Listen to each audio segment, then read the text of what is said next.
put a picture. I was sent a picture from one of my friends, the God Born, of a model dude at a fashion show who was wearing a dress with a tight blazer over the dress and some sneakers with a hard face. Muscular dude. Mm-hmm. Okay? I posted the picture on Instagram and the caption said, "You see where this Kanye shit is getting us, right? Hashtag half a fag."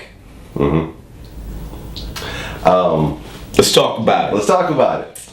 You know, how'd you feel when Kanye rocked the skirt? Not good. Yeah. I mean, it's like, that's not hip hop to me. You understand what I'm saying? That really has no place in hip hop. And the only reason why an individual would do something like that is purely out of ego, arrogance, and lack of knowledge of themselves. Would you like me to take you through the evolution of the bullshit of how this all started? Please do. All right. In hip hop, and this is according to how I see it. Of course. The first place where we started going wrong is when dudes started rocking earrings in both ears. Okay. Okay? When I was coming up, I'm 44 years old. Okay? When I was coming up, if you had an earring, you could only rock it in your left ear. That means you were straight. Right ear meant you was gay. Mm-hmm. Both ears, I guess, meant you was bi. Okay? Right. I remember that. Right. Yeah. So at some point, though, when dudes started getting money, they was having a gigantic size earring in one ear for a while, and then somebody said, "You know what? I want to show them I could afford the set. I'ma just go ahead and put two in. Why can I do that? Cause I got money and I don't give a fuck." You dig? That's that arrogance and ego. Boom. The next step, diamonds were a girl's best friend. Then they turned to be a man's best friend. Mm-hmm. We used to rock gold and all of that. I dig that. But all this draping yourself in diamonds and all of that, diamonds was a girl's best friend. Is that not the same? Mm-hmm. Yeah. So I'm just showing you how little things lead to big things. Now what about, not to interrupt your story, but when hip hop first started. Yep, and let's talk about that. Let's take it back a little further than where you went. We was wearing weird shit. I mean, when you look at Grandmaster Flash and the Furious Five, Africa Bambaataa, and I love Bambaataa. Me and him had a conversation about this. Right. But and I'll tell you, after your explanation, what what his take on it was. But dudes, like when you look at the Furious Five and the Village People, there's not that big of a difference. Right. Like, and I'm gonna tell you what. No disrespect to the Furious Five. No disrespect, but I'm gonna tell you straight up, I wasn't fucking with that back then. That had me feeling a little weird. I'm like loving this music. You dig what I'm saying? Because when I was getting it, I was getting the tapes and all that. It wasn't the visuals. So the first time I went to a hip hop show was at Roseland, and I saw the Soul Sonic Force. Right. And when these dudes came out on stage with that funny, Bootsy Collins type look, and that's what they were trying to do. Right. That's what their influence was. Right. You see, they thought they had to do that to be entertainers. So I get it. But that's not what they was wearing on there every day and all of that type of stuff. You understand what I'm saying? Right. So they was doing that because there was no real model at that time of a hip hop entertainer what he should wear. So they were going to the people that they thought was the shit, which was Funkadelic, Parliament, and all that type of shit back then. Commodore. And they were, going into that vein. Okay? But I'm gonna tell you, if hip hop would have kept going that way, we wouldn't be where we are today. It wouldn't have lasted. The saviors of hip hop was Run DMC.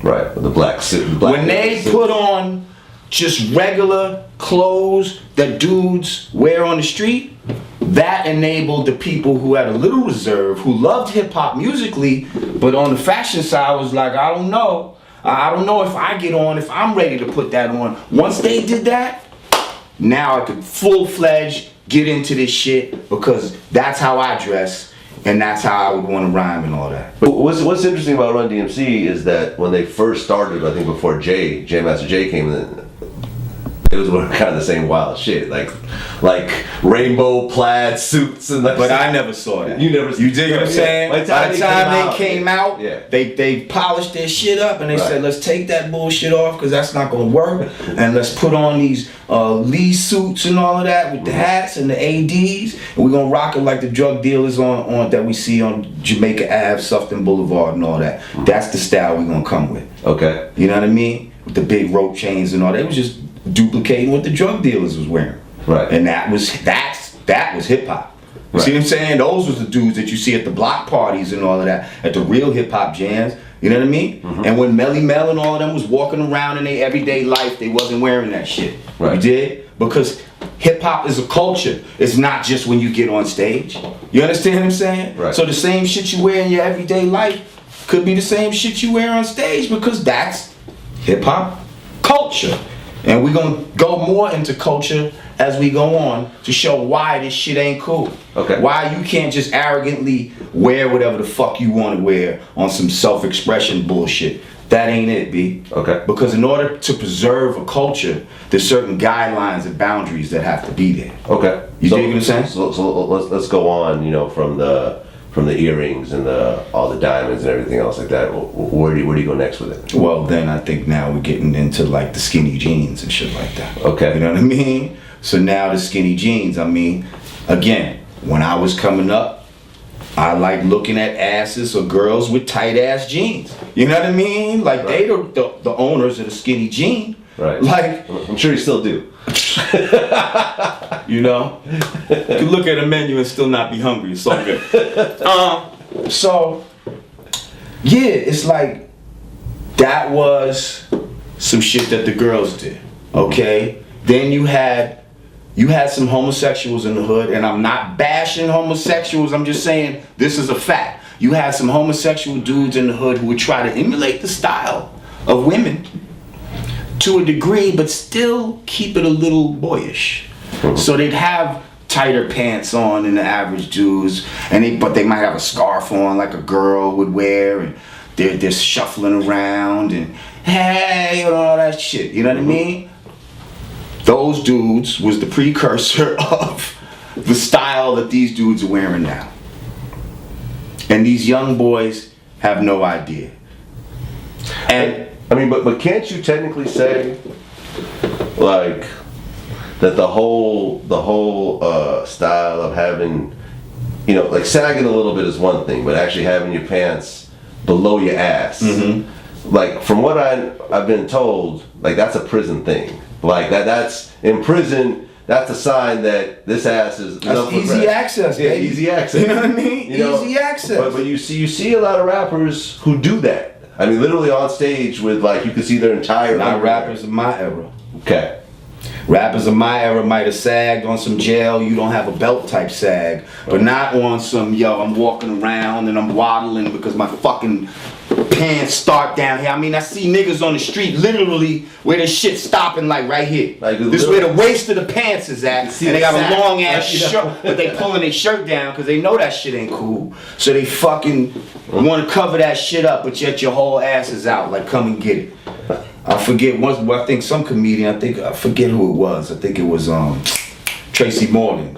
Said something about he seen his son do that and he went and shoved his hand right in his son's ass. Like that's how you fucking want to wear your pants, nigga. And I'm gonna fucking molest your fucking ass like you want it to be. Fucking bullshit. Okay. So it went into that, and you know, and then Kanye pushed the envelope with the skirt. Well, first of all, Kanye's one of the ones that introduced the skinny jean. Yeah. Let's keep it real. He was skinny jean man. Like he was the one that tried to steer our sensibilities down those roads. You see what I'm saying? I agree. And now it's to a next degree. Okay, I successfully did that. I successfully got a bunch of people wearing skinny jeans, just like my mentor Jay-Z had everybody wearing platinum when he decided to go from gold to platinum. Right. So throwbacks or you know all types of other shit that he whatever. Jay-Z changed the jewelry game period, hands down. Right. Okay? Because of him, nobody wanted to rock gold, or at least regular color gold, for a very long time. It's only now it's coming back. Come back to yellow, yeah. That being said, I think subconsciously he might have wanted to do something like that. You know what I mean? Out of whatever, our ego, arrogance. And he was successful with the skinny jeans. He did it. He was his influence was one of the influence that helped to pioneer that. Kanye? Kanye, absolutely. Mm-hmm. Okay, now, here he comes with the skirt and all of that. You know what I mean? Now, what makes you really look at him is because there's other dudes out there rocking kilts that have rocked a kilt, but they've done it one time. Okay? And I don't approve of them doing it, but they did it one time. Well, I mean, but kilts have been an Irish or Scottish thing for centuries. Right, but it's not an African American thing, and it's not hip hop. We're talking about hip hop culture. We're not talking about Scottish culture. We're talking about hip hop culture. Right. And that ain't hip hop. Okay? A$AP Rocky rocked a skirt as well. And I wasn't happy with that either. His looked like a full out long dress to me. Looked like a dress. I have the picture on my phone right now. Okay? Yeah. So, but then later it was said that was a long t-shirt and all of that. Like, dude, I thought I could have sworn I saw leg warmers on the brother. Do you like Kanye and A$AP Rocky as artists? Yes! That's what's crazy. Yeah. Kanye is mad talented. I love bad bitches. That's my fucking problem. And yeah, like the fuck, I got a fucking problem. That fucking, this is the way it goes. I was fucking with all of that type of shit. Mm-hmm. You know what I mean? And actually, A$AP, I thought he was he was bringing it back to more street grimy style, the way I was seeing his early videos. Mm-hmm. But now, you come out with that. Even your man, Wiz Khalifa, before he came out, I was fucking with him. I was fucking with his style, his music was different. You know, he was all about the tattoos and just, you know, some regular shit. But now it's like you want to be a Jimi Hendrix type of bohemian other shit. Why? Because these things are more palatable to white people. Let's keep it real. A strong black man is scary to white people. To the average white person, maybe not to you, Vlad, but to the average white person, a strong black man is scary. So what do? Let's feminize him, emasculate him, sissify him, and to make us feel more comfortable, and make them feel like if they do that, then we'll let them in our little secret clubs and all that type of shit.